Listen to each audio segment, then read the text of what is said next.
nos encomendamos a Cristo, al Espíritu Santo y a Dios nuestro Padre para que nos guíen en esta búsqueda de la verdad.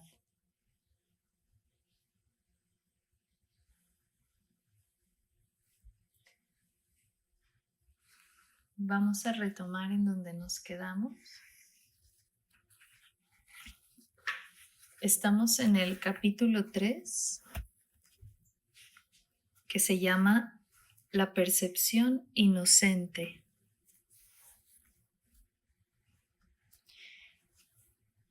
Y estamos en el apartado 4, que se llama El error y el ego. Dice: las capacidades que ahora posees no son sino sombras de tu verdadera fuerza. Todas las funciones que ahora tienes están divididas y son susceptibles de ser cuestionadas y puestas en duda. Esto se debe a que no tienes certeza acerca de cómo vas a usarlas y por consiguiente el conocimiento queda vedado para ti. Y este te está asimismo vedado porque todavía percibes sin amor.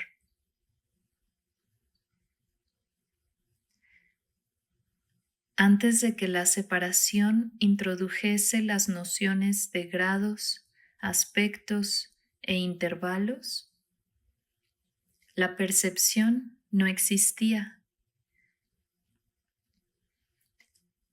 El espíritu no tiene niveles y todo conflicto surge como consecuencia del concepto de niveles. Solo los niveles de la Trinidad gozan de unidad. Los niveles creados por la separación no pueden sino estar en conflicto.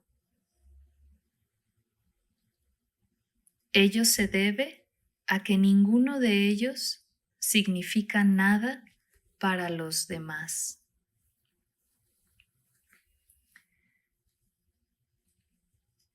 En este primer párrafo vemos varios puntos centrales que se abordan en el curso de milagros. El primero sería que ahora mismo nuestras funciones o capacidades no son sino sombras de nuestro verdadero potencial. Aun cuando creamos que llevamos años de práctica, de desarrollo de una técnica, de maestría en algún tema, en algún oficio o profesión, nuestro verdadero potencial está aún latente. ¿Y por qué? Porque todavía nos es vedado el conocimiento de la verdad.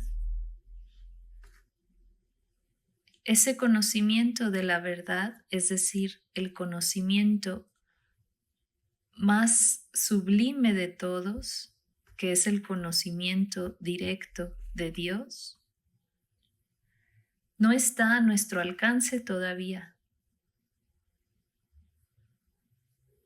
¿Y por qué? Porque todavía percibimos el mundo desde la separación.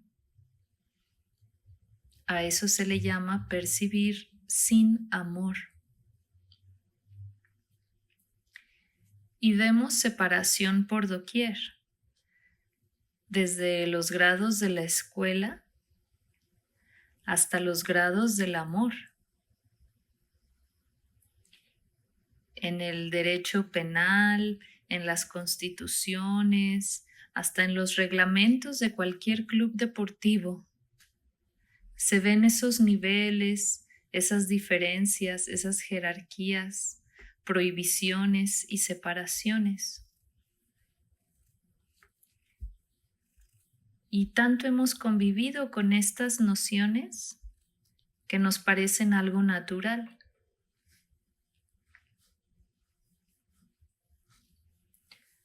Vivir en medio de conceptos y de jerarquías y de niveles nos parece la única manera de vivir, en donde hay presidentes y hay prisioneros, en donde están mis seres más amados y aquellos a los que no me importan tanto. Y así sucesivamente observo el mundo desde esos niveles.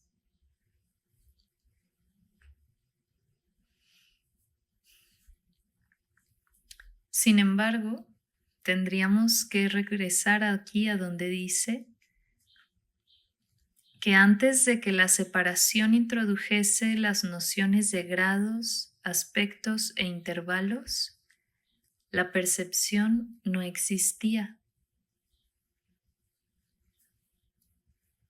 Imaginen estar vivos sin percibir absolutamente nada, ni por los ojos, ni por los oídos, ni por la nariz, ni por la lengua, ni por el tacto. ¿En qué consistiría nuestra existencia? Quizás alguien piense que sería una existencia lamentable. Y desde nuestro punto de vista mundano, sí lo sería. Sería una existencia privada o limitada. Sin embargo, alguien que no percibe absolutamente nada de niveles ni de separaciones, ¿qué conflicto va a tener? ¿Qué inquietud va a tener? ¿Qué deseo desenfrenado va a tener? ¿De qué se va a lamentar? ¿A quién va a odiar? ¿A quién va a idolatrar? Y así sucesivamente, si profundizamos más en esta premisa hipotética de una persona sin percepción, llegaríamos a una entidad que vive ultimadamente en paz.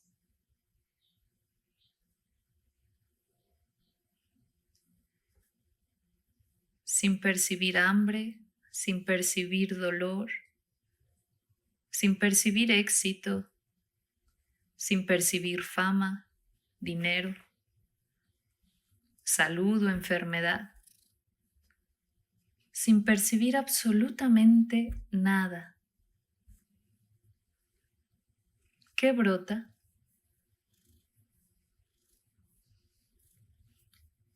Eso es algo que podríamos realizar. Es decir, que podríamos descubrir por nuestra propia cuenta. ¿Qué brotaría si de pronto nuestro cerebro y sistema nervioso central suspendieran su actividad de percepción, su actividad sensorial? ¿Qué pasaría? Y muchos estudios neurocientíficos resaltan la importancia de esos estados de suspensión del raciocinio, por ejemplo, o de la conceptualización y de procesos mentales cotidianos, ya que se han visto resultados asombrosos en la configuración biológica incluso del individuo. A esto se le pudiera llamar meditación, pero va más allá de sentarse en cierta postura y realizar ciertas prácticas. Este curso de milagros apunta a un estado de conciencia amplio, abierto, libre, despejado, prístino, en el que solo se percibe a Dios.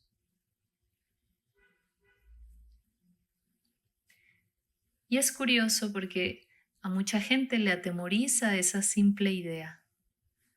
¿Cómo que voy a dejar de percibir mi casa, mi familia, mi cuerpo y solo voy a percibir a Dios? Ese temor viene acompañado de la creencia de que si no percibimos el mundo, nuestra vida no tiene sentido o sería algo muy atemorizador.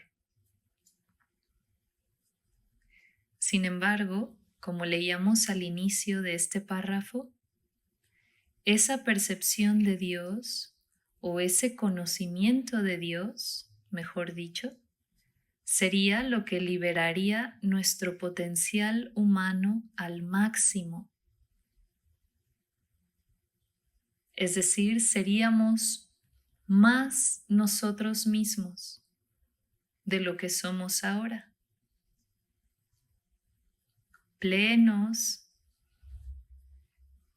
rebosantes, libres y con toda la potestad de la que somos herederos por ser hijos de Dios. Pero ahora mismo quizás nuestra mente ni siquiera alcance a imaginar esa versión de nosotros. Quizás nos resulta una utopía o quizás una pesadilla. Pero nos invita este texto a tener esa certeza puesta en que Dios solo da lo bueno, lo bello y lo verdadero eternamente. Entonces su contemplación, su conocimiento no son motivo de temor, ni de espanto, ni de escándalo, ni de desconfianza. Todo lo contrario. Ahí podemos depositar con toda seguridad nuestra fuerza, nuestro consuelo, nuestro alivio, nuestra alegría, nuestra paz.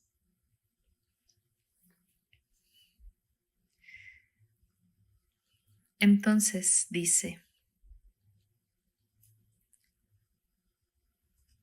la conciencia, el nivel de la percepción, fue la primera división que se introdujo en la mente después de la separación, convirtiendo a la mente de esta manera en un instrumento perceptor en vez de en un instrumento creador.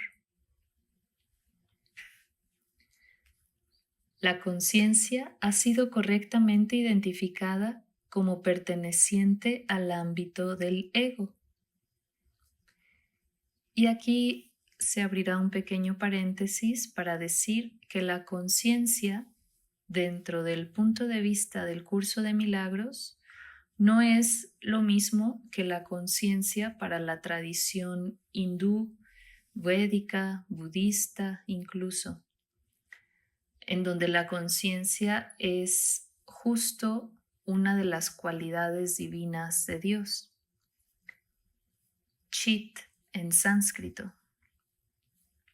Aquí más bien la conciencia se ve desde el punto de vista humano como un proceso mental por el cual un humano es capaz de ser consciente o de poder responder a un estímulo, como cuando alguien se quema en el sartén y esa conciencia es lo que hace que se retire el dedo de esa fuente de fuego. O la conciencia que hace que nos detengamos ante la luz roja del semáforo. O la que nos hace voltear cuando escuchamos un sonido. Es una conciencia a nivel de percepción. Y por eso dice que se identifica como perteneciente al ámbito del ego. Y aquí dice, el ego es un intento erróneo de la mente de percibirte tal como deseas ser en vez de como realmente eres. Sin embargo, solo te puedes conocer a ti mismo como realmente eres, ya que de eso es de lo único que puedes estar seguro. Todo lo demás es cuestionable.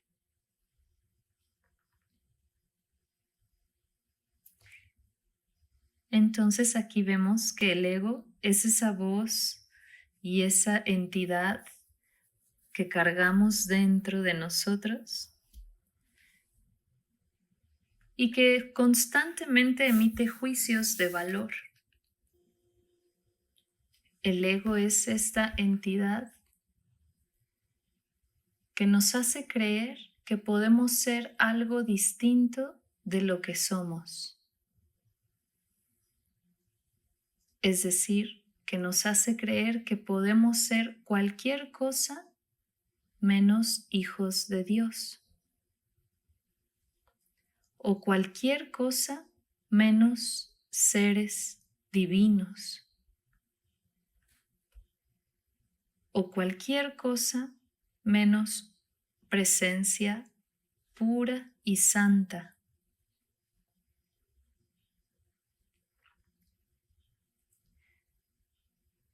Y es el encargado responsable de todas las mentiras que nos contamos de nosotros mismos. Que tengo tal edad, tal nombre, tal familia, tal enfermedad, tal signo zodiacal, tal problema en la vida.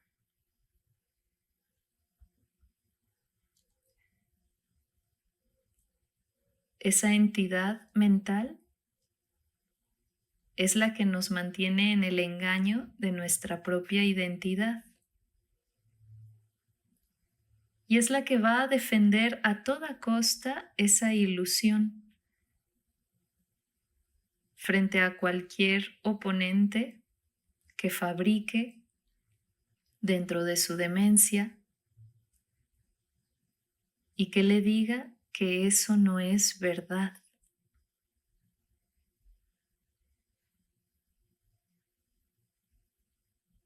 Es el ego el responsable de que estas lecciones y cualquier otra enseñanza espiritual no sean bien recibidas,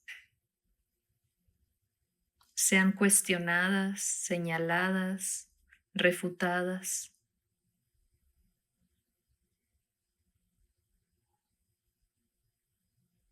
Desde la perspectiva del ego, es mejor ser mezquino, esclavo, prisionero de la ilusión, en vez de ser hijo de Dios.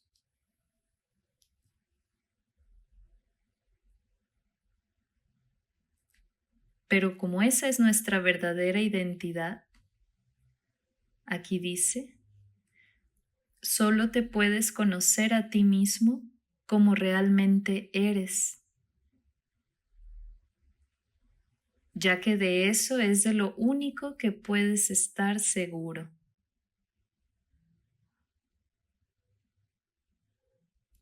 Y dice, el ego es el aspecto inquisitivo del ser que surgió después de la separación, el cual fue fabricado en vez de creado. ¿Recuerdan aquí la distinción entre crear y fabricar? Crear viene del poder de Dios. Por lo tanto, siempre que hablamos de crear, estamos refiriéndonos a esa bendita potestad de expandir el amor de Dios. Solo eso. Y lo que es fabricar implica todo lo demás que tiene que ver con el tiempo, el espacio, la causa, el efecto y una intención del ego. Fabricamos historias, fabricamos mentiras, fabricamos separación. Dice aquí que el ego es capaz de hacer preguntas, pero no de percibir respuestas significativas, ya que éstas entrañan conocimiento y no se pueden percibir. Como veíamos la sesión pasada, estas verdades no pueden ser entendidas con la mente, solo con el saber, o en este caso con el conocer genuino y directo que no pasa por los procesos de percepción tradicionales. Por eso dice aquí que no se pueden percibir las respuestas significativas, es decir, las verdades trascendentales no son para ser percibidas ni por los sentidos, ni por la mente, ni por el raciocinio. Son para ser conocidas por uno, por el verdadero uno que somos.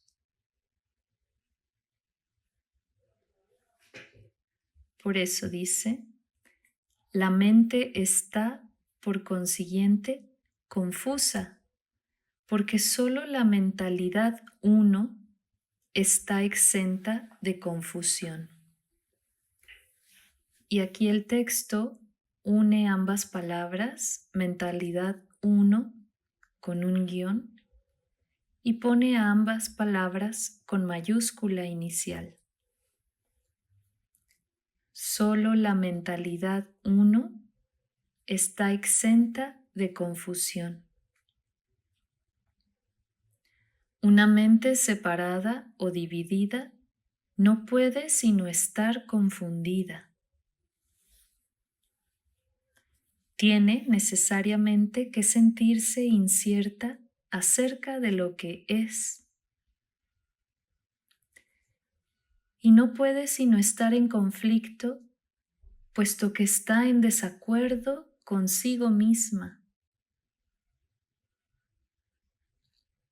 Esto hace que sus aspectos sean extraños entre sí. Y esta es la esencia de la condición propensa al miedo, en la que el ataque siempre tiene cabida. Tal como te percibes, tienes todas las razones del mundo para sentirte atemorizado.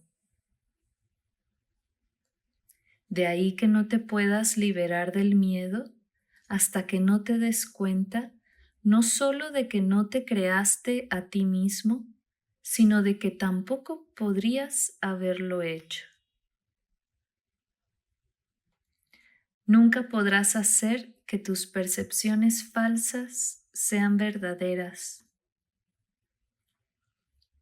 Y tu creación no se ve afectada en modo alguno por tu error. Por eso, es por lo que en última instancia tienes que optar por subsanar la separación. Es decir, no nos queda de otra más que descartar y resolver esa confusión que llevamos dentro respecto a lo que somos, porque de otra manera seguiremos viviendo en el miedo en vez de en el amor. El miedo incluso hasta para cruzar la calle, para decir algo,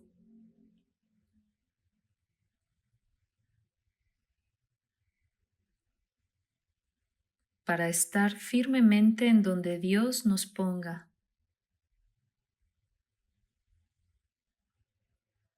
Tememos del qué va a pasar. Tememos todos los casos hipotéticos que se le ocurran al ego.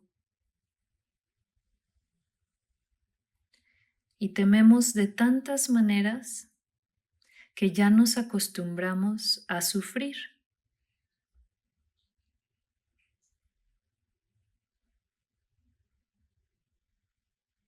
Y de ahí viene una vida en conflicto con uno mismo y en conflicto con los demás y en conflicto con la realidad y en conflicto con el mundo y en conflicto con Dios.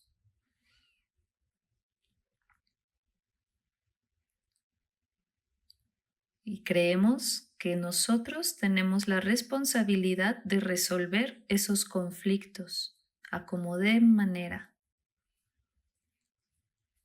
a como dé lugar.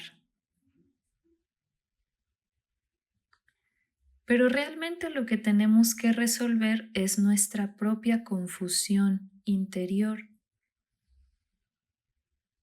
que es de donde emanan todos esos conflictos ilusorios.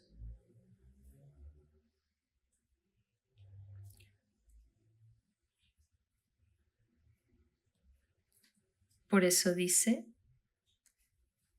que tenemos que darnos cuenta de que no nos creamos a nosotros mismos y ni podríamos hacerlo. La vida nos es dada.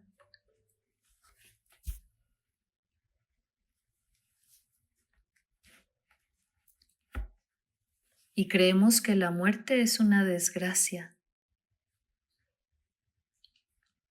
Pero diría el sabio Vasishta de la tradición védica, tú no has nacido ni has muerto jamás.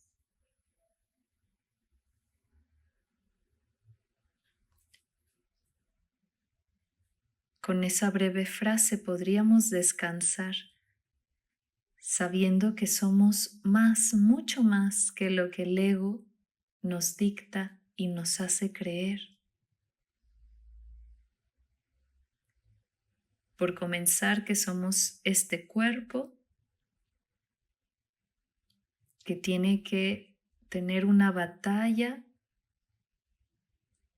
intensa y cruel para sobrevivir.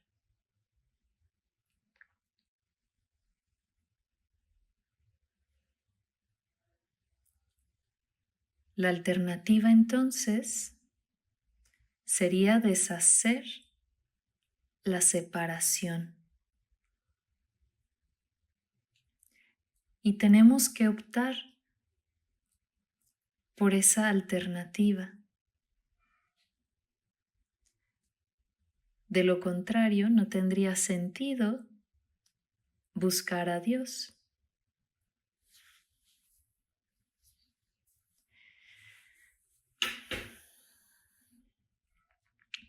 Hasta aquí, ¿alguien tiene alguna duda?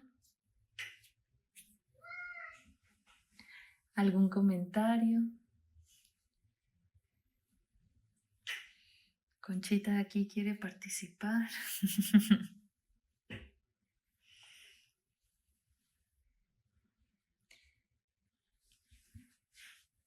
¿Alguna inquietud? Sí, adelante, Carolina o José.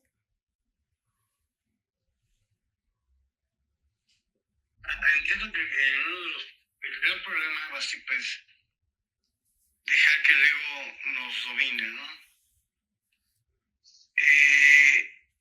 ¿En qué momento de nuestra vida se ha presentado el ego para nuestra conciencia? Porque, digamos, somos niños, no tenemos esa, pues es mi opinión, ¿verdad? Esa determinación de favorecer al ego, ¿no? ¿Desde qué momento y en qué situación se está presentando? Porque por lo que es conflicto para nuestra vida, ¿no? Sí. Se puede responder desde muchas tradiciones a esa pregunta del ego, incluso desde algunas teorías científicas. Una de ellas diría que el ego es algo natural para el organismo humano en tanto permite el sentido de individualidad, que es lo que mantiene el instinto de supervivencia frente a la naturaleza, frente al entorno. Entonces se habla de que es inevitable que surja esta entidad desde que uno nace. Digamos que ya está dentro de la configuración neuronal, neurobiológica y química del organismo. Sin embargo, hay otras tradiciones que expresan que esta conciencia de sí o conciencia del yo como individuo se establece un poco después, en la tradición wixárika, a los 12 años, que es cuando el niño, niña, se hace consciente de su individualidad. Y hay todo un ritual detrás, donde se enciende el fuego y se acompaña por toda la comunidad. Y ahí también entra el sentido de responsabilidad. Se es consciente de un yo individual, pero al mismo tiempo ese yo individual sirve a la comunidad, que es algo muy profundo y muy hermoso que se nos olvida en nuestra civilización moderna, el sentido de la comunidad, no solo de la familia, sino de quienes habitamos un espacio, territorio, geografía determinadas.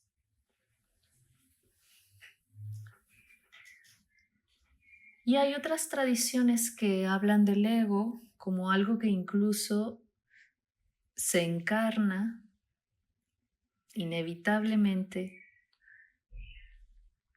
vida tras vida. O sea que de alguna forma es ancestral.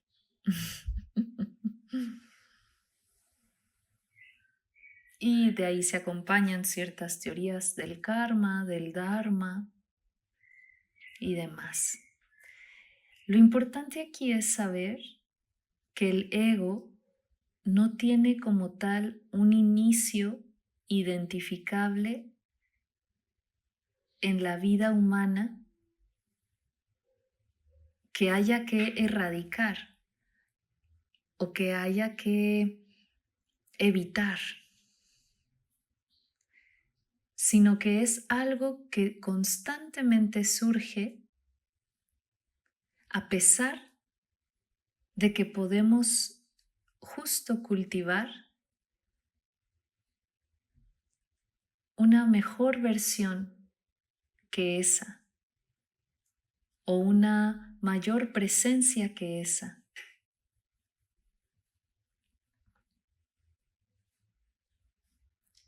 Y esa elección se nos da a cada instante. Permitir actuar desde el ego o responder desde uno,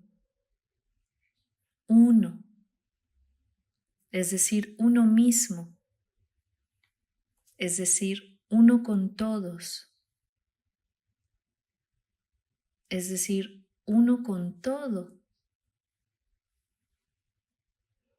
o es decir, uno con Dios.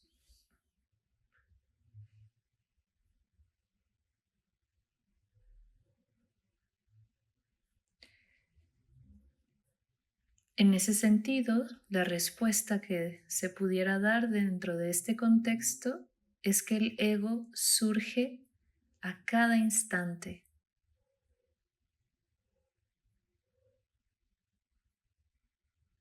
Ahora, ahora, ahora, hasta que le demos cabida a ese espacio maravilloso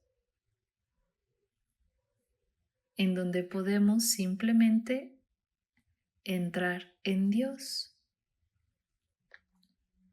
o unimismarnos con Dios.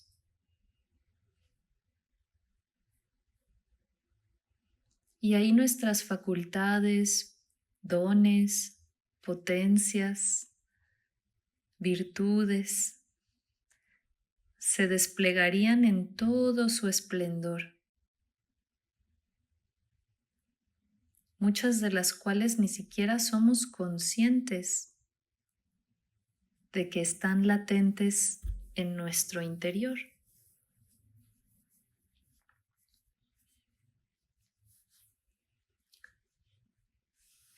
Esa sería la respuesta. Gracias.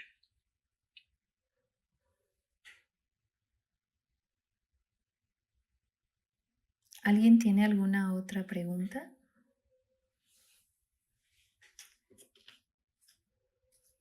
Vamos entonces a la práctica del día. Estamos en la lección 25. Dice: no sé cuál es el propósito de nada. Así de simple. Dice: propósito es significado. La idea de hoy explica por qué nada de lo que ves tiene significado. No sabes para qué es. Por consiguiente, no tiene significado para ti. Todo existe para tu beneficio. Voy a repetir eso. Todo existe para tu beneficio. Para eso es para lo que es. Ese es su propósito. Ese es su significado. Al reconocer esto, tus objetivos se unifican. Al reconocer esto, lo que ves cobra significado.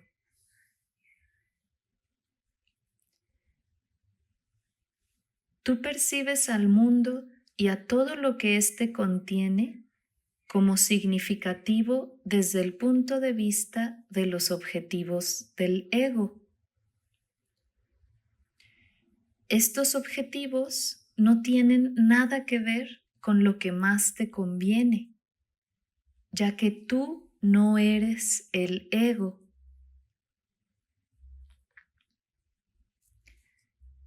Esta falsa identificación no te permite entender cuál es el propósito de nada. Consecuentemente, no puedes sino hacer un uso indebido de ello. Cuando creas esto, te esforzarás por retirar los objetivos que le has asignado al mundo, en vez de intentar reforzarlos. Otra forma de describir los objetivos que ahora percibes es decir que solo tienen que ver con tus intereses personales. Pero puesto que no tienes intereses personales, y aquí es porque no eres esa persona que crees que el ego dice que eres, tus objetivos en realidad no guardan ninguna relación con nada. Al abrigarlos, por lo tanto, no estás abrigando ningún objetivo en absoluto. Por consiguiente, no sabes cuál es el propósito de nada. Antes de que puedas entender los ejercicios, es necesario un pensamiento adicional. En los niveles más superficiales, reconoces el propósito de todas las cosas.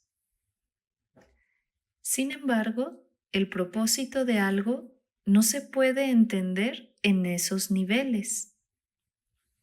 Por ejemplo, entiendes que el propósito de un teléfono es hablar con alguien que no se encuentra físicamente en tu proximidad inmediata.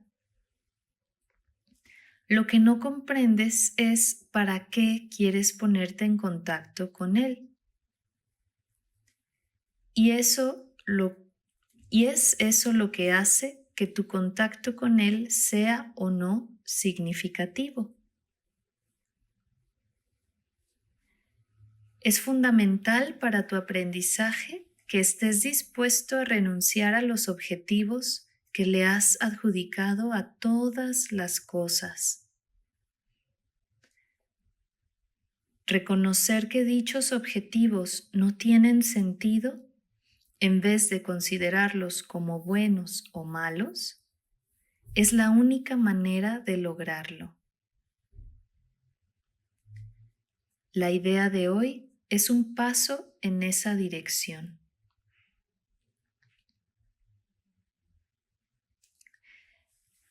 Entonces, de esta forma vemos por qué nada de lo que pensamos significa nada, que fue una de las lecciones anteriores. Y la última que fue, no percibo lo que más me conviene en esta situación. ¿Y por qué? Porque esta situación la está fabricando y percibiendo el ego. Y lo que más me conviene es no percibir al ego o desde el ego. Entonces, toda la fantasía, todas esas historias y deseos desmedidos no tienen sentido alguno porque no tienen nada que ver con quien realmente soy. Si soy uno con Dios, ¿qué me falta? ¿Qué problema tengo? ¿Qué cosa está mal en mí o en mi vida que tenga que resolverse? Pues ninguna, definitivamente. Pero hasta que no realicemos esa gran verdad, seguiremos creyendo que los objetivos que se plantea el ego son nuestros propósitos.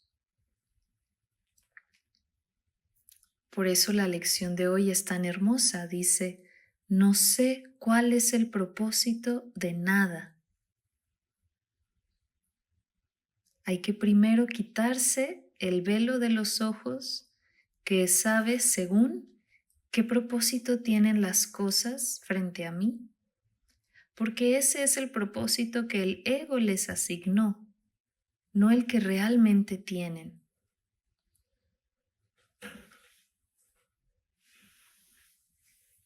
El que realmente tienen, todas las cosas de la creación, todas las situaciones que se me presentan, todas las personas que cruzan por mi camino, es el de recordarme a Dios.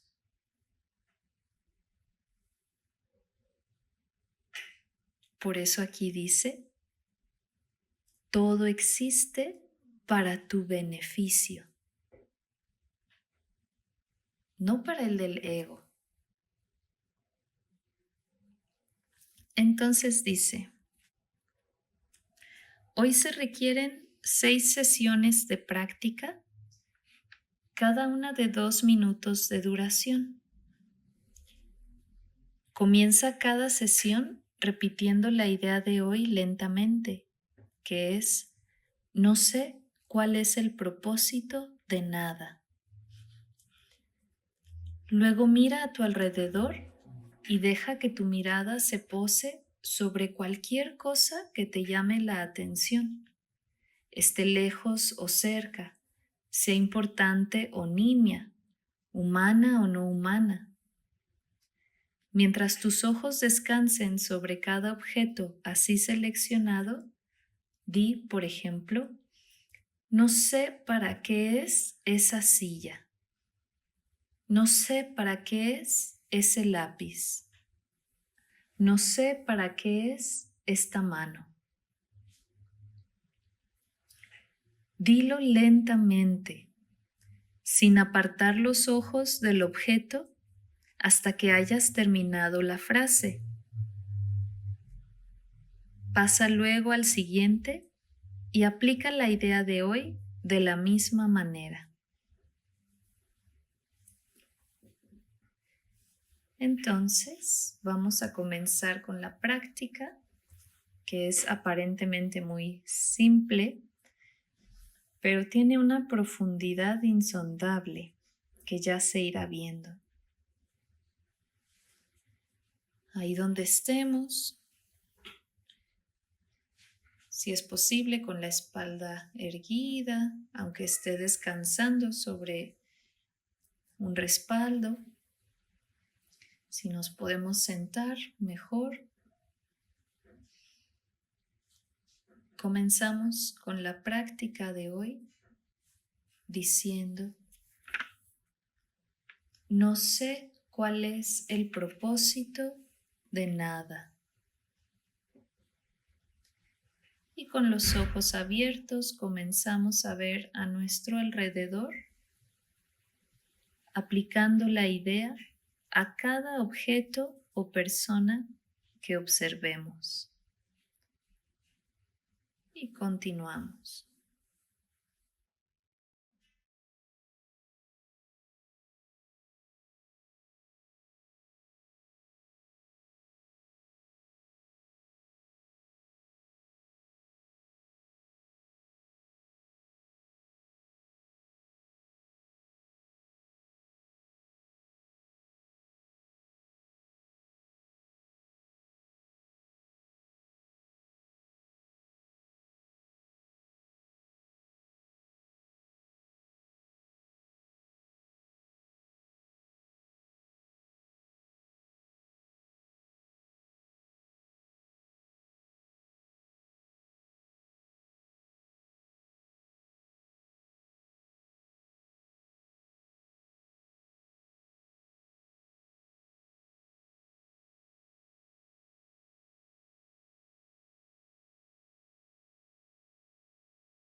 Y vamos cerrando el ejercicio.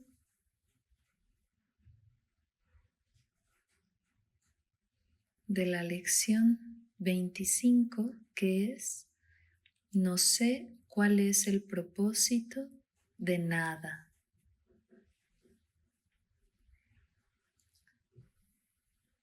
¿Cómo les fue con la práctica? Sí me escuchan, ¿verdad? Sí. Me pareció un poco complejo la sesión de hoy, pero lo que me quedó claro fue la conclusión y me encantó, ¿no? Que finalmente somos nosotros con Dios. Si partimos de ese pensamiento, pues la verdad lo demás toditito viene sobrando, todo. No importa nada. De ahí entiendo eso, ¿no? De que no sé el propósito de nada. Yo parto que yo estoy con Dios. Y eso fue lo que me agradó muchísimo de esta sesión. Exacto. Es realmente un alivio hacer esta práctica porque automáticamente se quita un gran peso de encima de todo lo que nos rodea. Solamente poniendo en tela de juicio o en duda lo que siempre creímos que sabíamos. ¿Para qué son todas las cosas? Cuando lo cierto es que no tenemos ni idea de cuál es su propósito. Porque hasta ahora solo hemos percibido a través del ego. Sí, adelante. A ver, un punto rápido.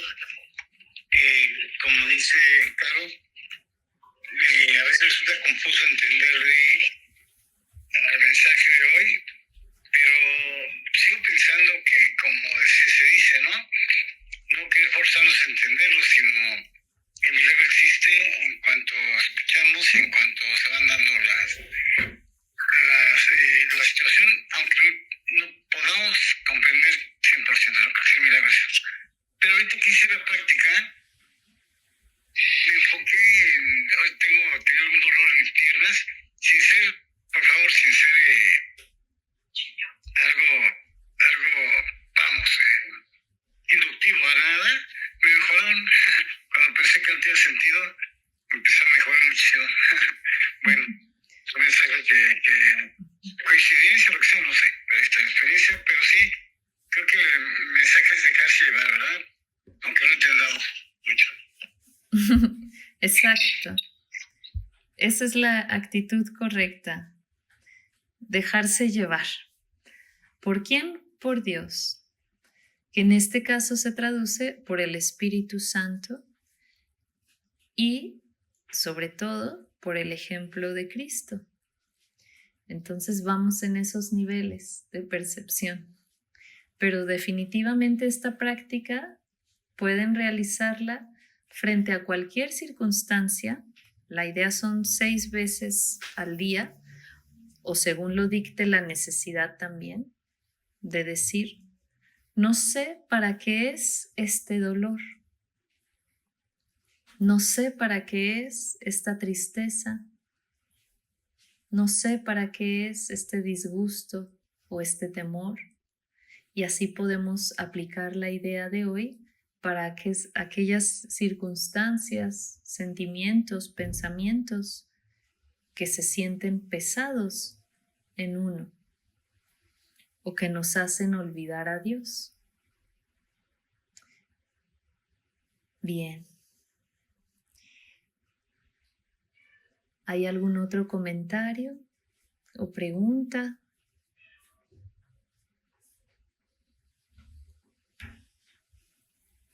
Entonces vamos a ir cerrando la sesión de hoy.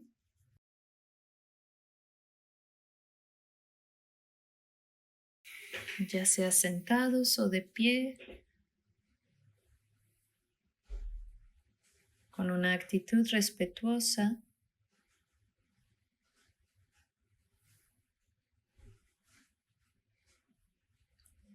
Agradecemos a Cristo lo que nos permite ver con el corazón y lo que vela a la mente por nuestro bien.